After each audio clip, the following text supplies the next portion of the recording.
아, 선생님 안녕하세요. 환자분 안녕하세요. 안녕하세요. 한국생명사 부공입니다. 환자분 멀리서 오시느라 고생 많으셨습니다. 환자분 성함이랑 나이가 어떻게 되세요? 저는 45살 최익준입니다. 어디가 불편하셨어요? 제가 네. 한 몇 개월 전부터 그 다리에 그 혈관이 좀 튀어나오기 시작해가지고 이게 좀 점점 기다려보면 기다려줄수록 들어갈 생각은 안 하고 점점 튀어나오더라고요. 그러시네. 그래서 진료를 받아보고 싶어가지고 왔습니다. 네. 혹시 환자분 평소에 고혈압이나 당뇨 같은 거 있으신가요? 고혈압은 없었는데 제가 한 5년 전부터 당뇨로 좀 네. 병원에 다니고 있어요.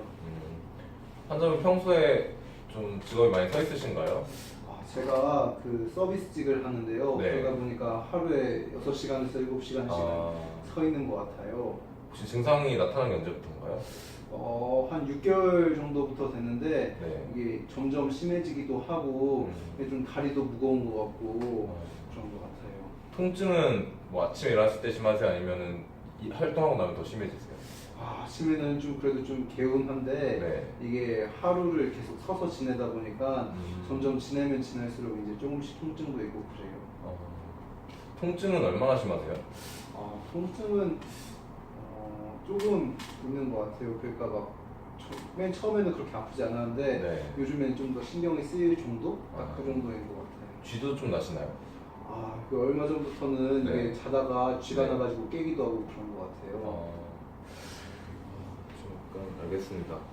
그럼 일단 환자분 병변 부위 신체 검진을 해보겠습니다.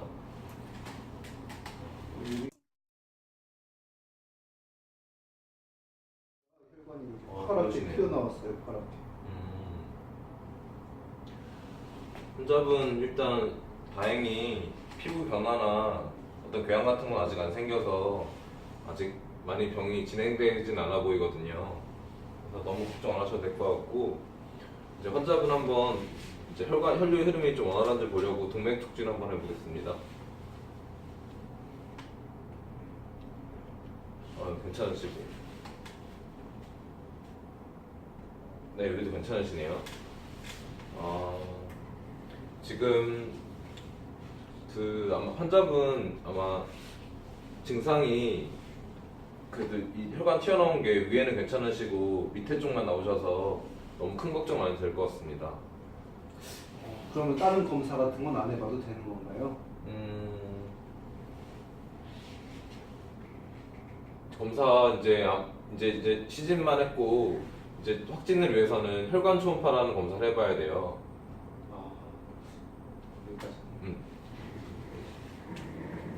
아이고. 몇 분이야?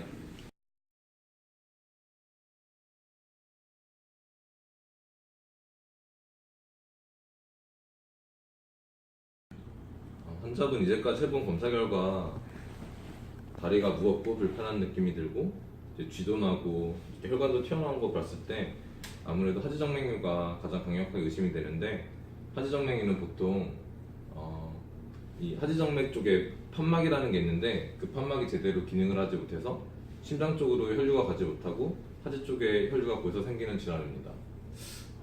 그럼 사람들 말 들어보니까 하지정맥류가 있으면 수술을 다들 한다고 하던데 그럼 저도 수술을 무조건 해야 되는 건가요?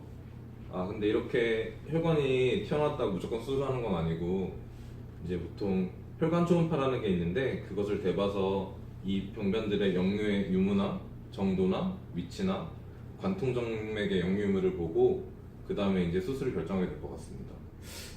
그럼 어떻게 검사하게 되는 거죠?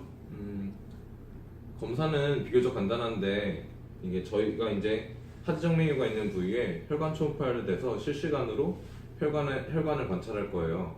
환자는 서 있으신 상태에서 배에 힘을 주셔서 복압을 높이면 그때 하지정맥이 튀어나온 거를 봐서 역류 유무를 판단하면 될 것 같습니다.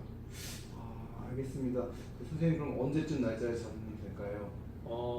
오늘 당장 하시죠. 감사합니다. 네. 일단 안녕하세요 선생님, 혹시 오늘 검사 결과 나왔나요? 네, 안녕하세요. 검사 받느라 또 여기 멀리까지 오시면 고생 많으셨습니다. 검사 결과 나왔는데 환자분은 아무래도 하지정맥류입니다. 왜 그런 검사 결과가 나왔는지 알 수 있을까요? 여기 모니터 보시면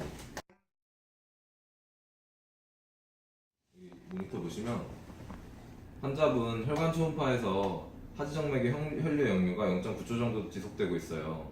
보통 정상 초음파 사진을 보면 이 그래프가 위쪽으로만 나타나야 되거든요. 근데 환자분 같은 경우는 위에 나타났다가 지금 아래에도 이렇게 나타나고 있잖아요. 이게 보통 하지정맥류가 있을 때 역류가 되고 있다는 뜻이거든요. 그래서 근데 이 역류 시간이 보통 0.5초보다 길면 임상적으로 문제가 있는데 환자분은 지금 0.9초 정도 지속되고 있기 때문에 하지정맥류의 진단 기준에 들어가게 됩니다. 그럼 왜 이런 병이 저한테 생긴 거죠? 제가 간단히 우리 정맥에 대해서 설명을 드릴게요. 여기 PPT 보시면 이 정맥을 통해 심장에 우리 몸 곳곳으로 공급되어 있던 혈액이 다시 심장으로 돌아오는 통로인데 팔다리에 있는 정맥은 세 개의 정맥으로 크게 구성이 돼요. 가장 바깥에 있는 표제정맥, 그 다음에 안쪽에 있는 심부정맥, 그 다음에 그걸 이어주는 관통정맥이 있어요. 근데 하지정맥류는 그 중에서 가장 바깥에 보이는 표제정맥이 늘어나서 피부 밖으로 이렇게 돌출돼 보이는 걸 말하거든요.